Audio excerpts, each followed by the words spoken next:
Hello and welcome to another Tuesday Club Online. It's me, Wallace. I've been enjoying Tuesday Club Online so much this term, I asked if I could help. So here I am. Have you enjoyed the stories about Elijah? I have.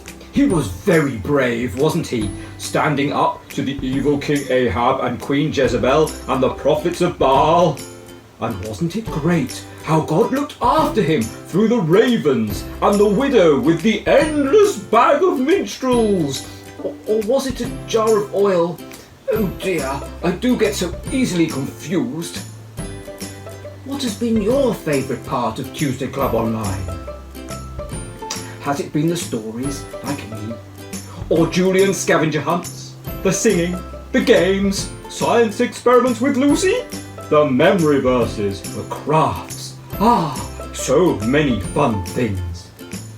If you want to draw a picture or take a photo of something you've enjoyed at Tuesday Club this term, you can send it to me at the Tuesday Club email address, and maybe we can show some of them in a future edition of Tuesday Club Online. And now it's over to John for some singing. Well, thanks, Wallace. It sounds like we've got an exciting evening filled for the Tuesday Clubbers. Hello, Tuesday Clubbers. It's so good to see you again after such a long time. Got a few songs coming up, and I thought we would start with one of our old favourites. So this is Our God is a Great Big God. And we know the actions. So our God is a great big God. Our God is a great big God. Our God is a great big God. And he holds us in his hands. He's higher than a skyscraper. He's deeper than a submarine. Wider than the universe and beyond my wildest dreams. You know the one. So let's give it a go. See how we get on.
Well done, great. So the next song we're going to do is no actions to this one, and it's one that we have been learning in Sunday school. So for those of you that were at Sunday school before lockdown, you may know this. Hopefully you will all know the words, because it's the song of the Lord's Prayer. So let's see how well you can remember this. Let's give it a go.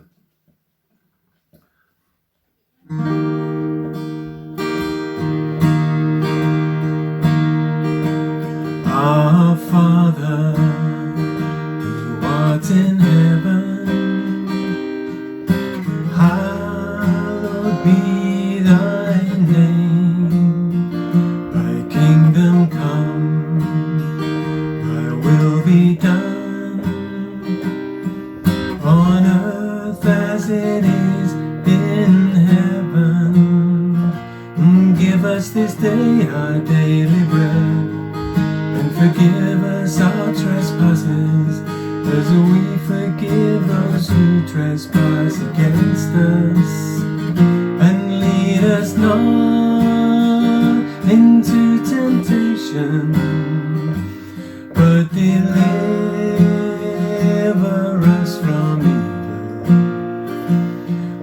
dear Father,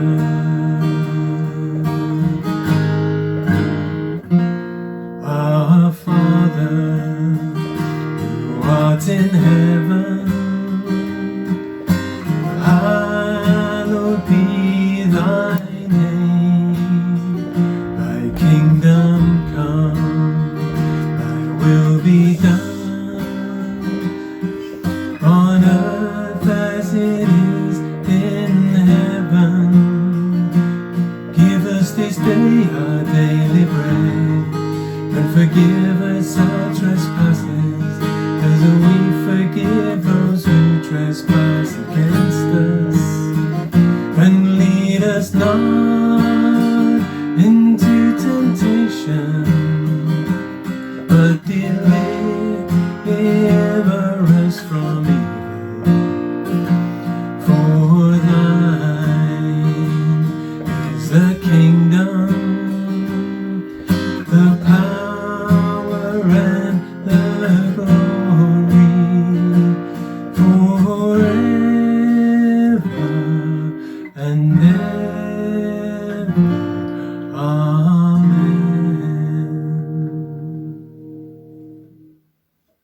Okay, Tuesday Clubbers, last song, and loads of actions in this one. Not sure if I can remember them all. The chorus we will know. It's the one where it goes on and on and on and on and on and on and on and on. Reminds me of an old advert for a washing machine, but there we are. You've got to be my age to remember that. So this one is Bigger Than Space. So let's have a go at this one.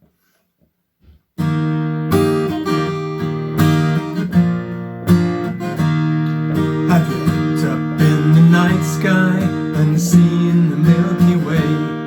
The twinkling stars are far, far, far, far, far, far, far away. But God's grace is bigger than space.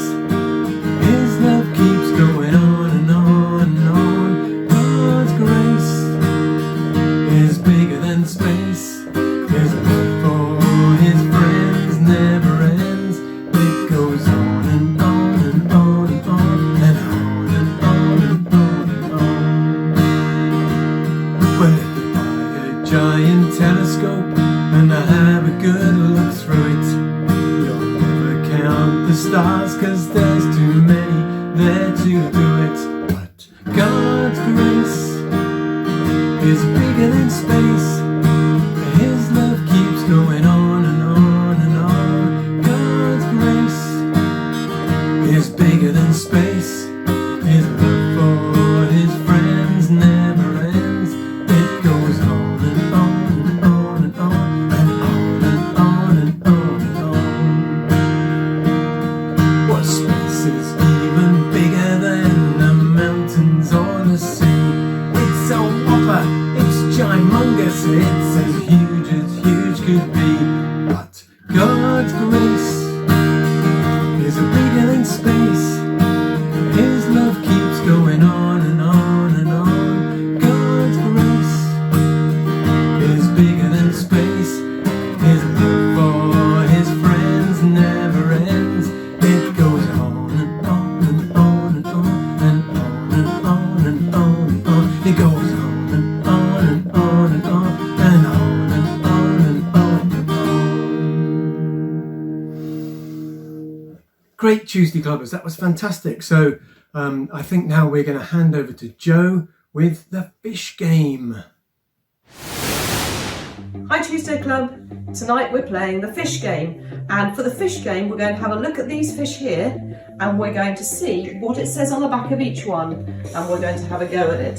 So let's have a look at our first fish. He seems to be facing the wrong way, and it says we need to put on our jumper inside out. Okay, here we go then. Take off your jumper. Hope you're doing this at home. Can you beat me? Ready? And put it back on again inside out. How about that? Oh yes, this jumper, oh, my nice white fluffy inside is now outside. Right, and a bit tricky on the inside zip. Okay, ready. Okay, you all sorted? Well done. Right, next one. Let's have a look at the next fish. Okay, what's our challenge this time? Get a tea towel as a scarf. Okay, I'm just off to the kitchen. Grab a tea towel. Here I am back with my tea towel, and I'm going to make it into a scarf. I'm going to hold my two corners, and perhaps I could tie it around my neck like this. There we go. Okay, ready? How's that looking on you? Ready for the next fish? Okay. Well, this one looks rather vicious. Okay, and he says, put your socks on your ears. Okay, let's have a go at this then. Put your sock on your ear. Is that going to stay there? Fantastic. And the next one. Ready? It's quite difficult to balance the sock on the top of the ear. There we go. Think that's holding. Very good. Okay, right, let's find the next one. You keeping up with me? Okay. You need to find a pair of gloves to put on your feet so they don't get too cold. Okay, gloves. Let me find some gloves. Here I am, I've got my gloves, and you need to put them on your feet. Oh yeah, that looks rather good. Oh, now I haven't got such cold feet. Ah, brilliant. There we go. I think it's looking good. Do you look just like this? Okay, let's find the next one. I'll show you what the other leaders look like in a minute. They've all been playing this at home too. Okay, next one. Put a coat on as trousers. Quick, go and get your coat. You found your coat? Okay. So I think if you keep your glove on your feet and then post it through your arm, you should end up with a nice pair of warm trousers like this. Oh yes, there we go. How's that? Okay, ready for the next fish? What does this one say? Put a cushion on your head. Put a cushion. Now, careful you don't knock off your ears. Okay, how's that going to go? Oh no, I have to hold my coat with my legs. There we go, I've just lost a sock slightly, but I think we'll be all right. Okay, final fish. How are you doing with the whole fish challenge? What does this one say? Put shoes on your hands. Shoes on your hands, okay? You're going to slip your hands into your shoes. And then do us a nice pose and maybe somebody can take a photo of you. How's that? Hope you've had fun. Bye Tuesday Club.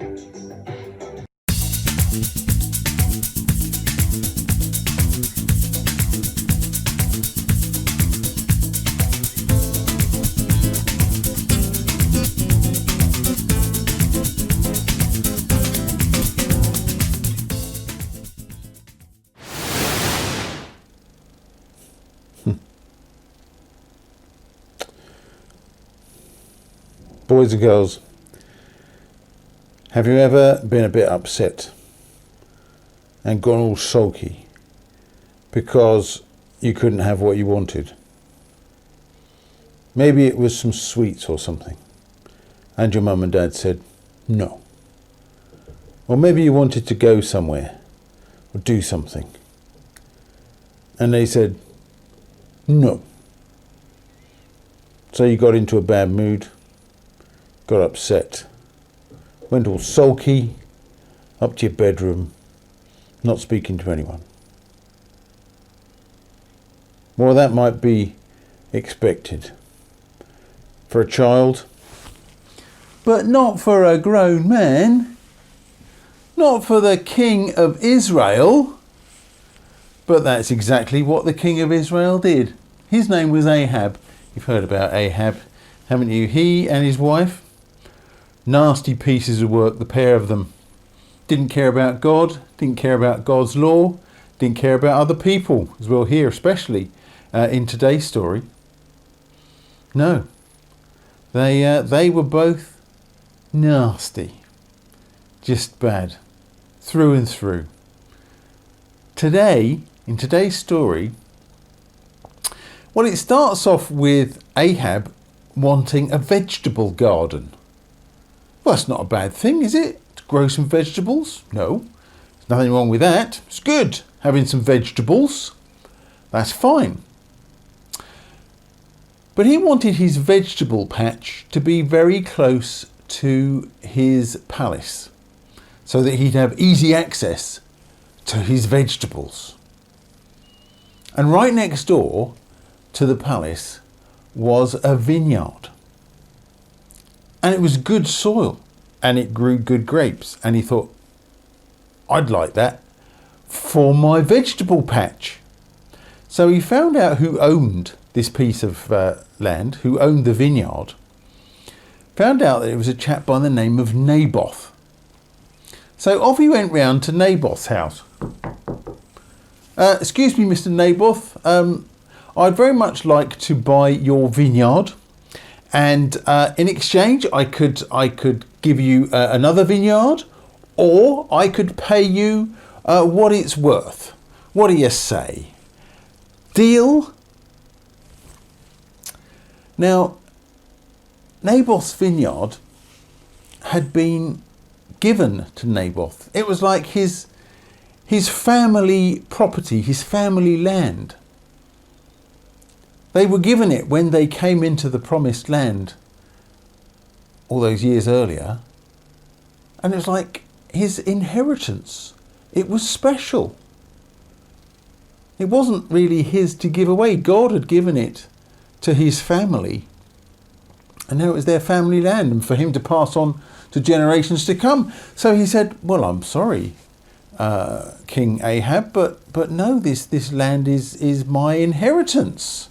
It's been given to me. It's special. I can't just give it away or sell it. So no, I'm sorry, you can't have it. So King Ahab went back to his home, to the palace, went upstairs into his bedroom and sulked.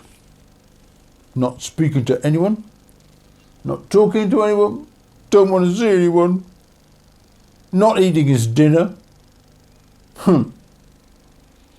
Now when Queen Jezebel heard that Ahab was having a bit of a strop and not very happy and upset, she went and said, what's the matter with you, Ahab? For goodness sake, you know, what's the matter? What's made you all upset? And he said, it was that Naboth. It's that Naboth character. He won't let me have his vineyard. I went round and asked him very nicely. I offered him another vineyard or to pay the price, but he won't let me have it. I just want a nice vegetable patch, that's all I want. And he won't let me have his vineyard. Get up, you stupid man, said Jezebel. Go and have some tea, eat something. Don't worry, I'll sort out your new vegetable patch for you. Don't worry. So off he toddled and had his tea, whilst Jezebel wrote a letter. She wrote a letter on behalf of the king to the nobles and rulers of the town where Naboth lived. And she wrote this letter. She said, have a fast day and a special celebration, and invite Naboth and all the people of the town. Sit Naboth in a nice position, but make sure you have 2 scoundrels, nasty men. Pay them money, sit them opposite him, and tell them to accuse him of cursing God and the king, and then drag him outside and kill him. Lots of love. Jezebel, King Ahab. And she sent a letter. The rulers of that town got it. Oh, it's royal. Well, can't disobey the king, especially not Jezebel. So better do it. So they set up a special fast celebration. And they sat Naboth in a nice place, paid 2 men to come and sit opposite him. And as they were just talking away, just talking about ordinary things, all of a sudden, these 2 guys said, how dare you curse God and the king? Did you hear him? Yes, I heard him. He cursed God and the king. Yes, I did. I heard him. What? No, I didn't say anything. It's noble. What's going on over here? Said the officials. This man, they said, pointing at Naboth, cursed God and the king. He deserves to die. Yes, let's get him. And they dragged him outside. And poor, innocent Naboth was stoned to death. They threw rocks at him and boulders until he died. And then the rulers of the town wrote a letter back. Dear royal people, King, Queen, Naboth is dead. He is no more. And Jezebel got the letter, and she went to Ahab and said, Ahab, my dear, why don't you go off and see your new vegetable garden? It's in the vineyard that Naboth used to own, but now he's dead. So you can have it. Really? That's great. Well, that's how fortunate of him to die. Okay.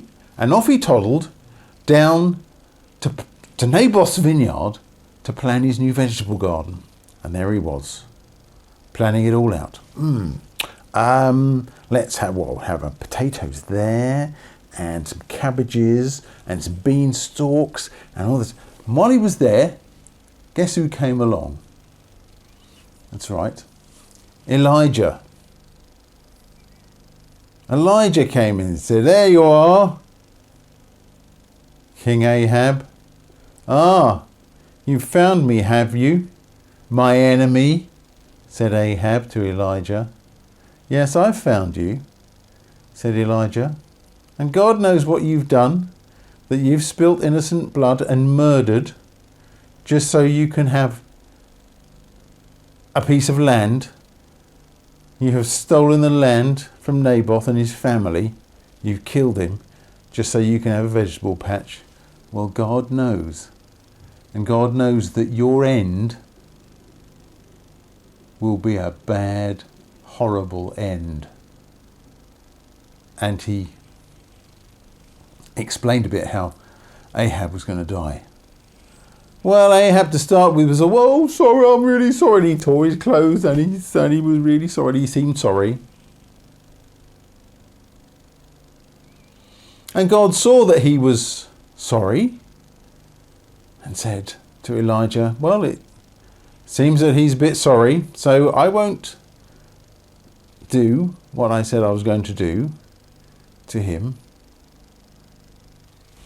But it wasn't long before Ahab was back to his old tricks. You see, Ahab didn't care about God. Ahab didn't care about God's law. Ahab didn't care about other people. He and Jezebel just out for what they could get themselves. Worshipping other gods, bleh. Doing what they liked. Thinking that they're all powerful. Forgetting that God knows. And he's all powerful. Don't be like Ahab. Don't be like Jezebel. Don't get all sulky and upset over things you can't have. Try to live your life the way that God wants you to live. God is happy to forgive people when they get things wrong. We all get things wrong, don't we? And he's happy to forgive them. Happy to forgive you. Happy to forgive me when we say we're sorry. We really mean it. Jesus came into the world to save sinners, people like you and me who make mistakes and get things wrong. But we should remember God. Remember that he is real. He's in charge. His rules matter. And we should do all we can to follow him. Don't be like Ahab. Have you got it? Good. Thank you for listening. Okay, memory verse jumble this week. So let's quickly sort them out.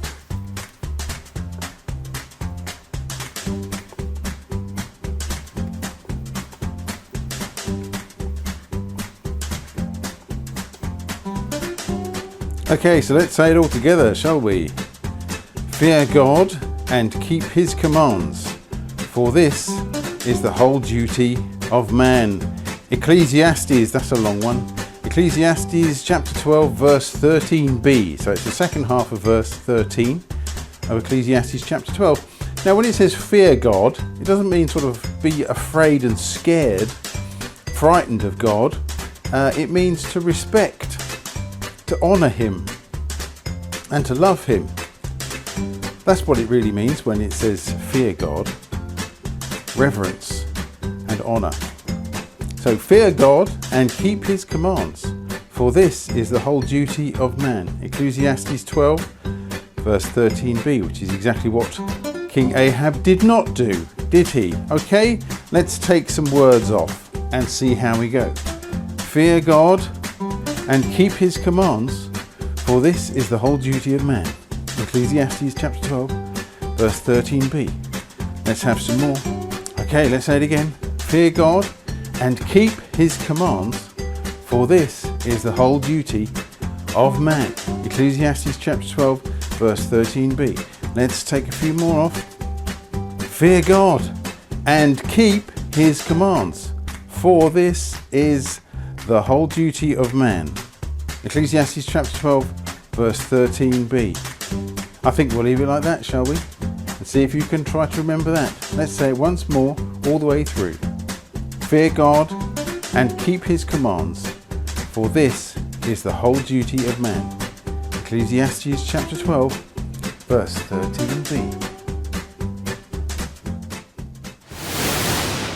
Hi boys and girls, it's time for another science slot with Lucy. We're going to have a look today at seeing if we can crush a can. Let's get going. Oh hi boys and girls, fancy seeing you here. So today we are going to have a go at the collapsing can experiment. Now you might think you can only get a can to collapse by crushing it as hard as you can. Pretty hard though, isn't it? Well actually there's another way. We're going to have a look how we can use heat and steam to make this can collapse. So let's have a go. Come over here, let's have a look what we've got for today. So I've got a bowl of cold water. I've got some cans with a bit of water in. Can you hear that? I've got some tongs. And I've also got on over here my stove. Now, a quick word of warning. Don't try this at home. Okay, right, what are we going to do today? Well, let's take the can first of all and we're going to heat it up. And let's see what happens. It's going to take a little while. But while it's happening, let me tell you what's going on inside. So, we are heating up the water. What happens in a kettle? Well, the water gets really hot. It starts to boil and bubble away. Okay, and then what's going to start to happen? Well, the water's going to start to evaporate and turn into steam. It's taking quite a long time. So right now, the water is starting to boil. It's getting really hot in there. Really hot. We'll be able to tell in a minute when steam starts coming out the top of the can. Okay, can you see that steam?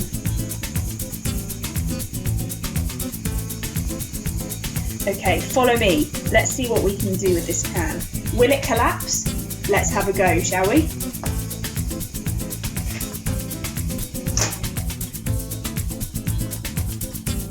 Wow, wasn't that exciting, boys and girls?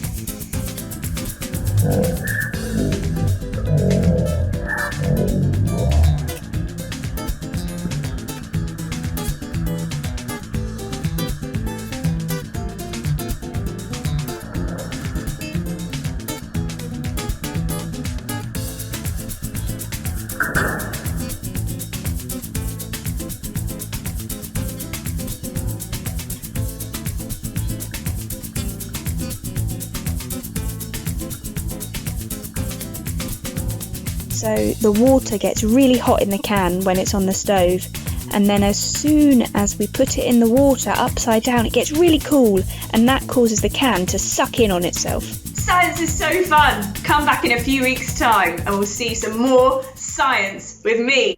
Thanks for watching, boys and girls.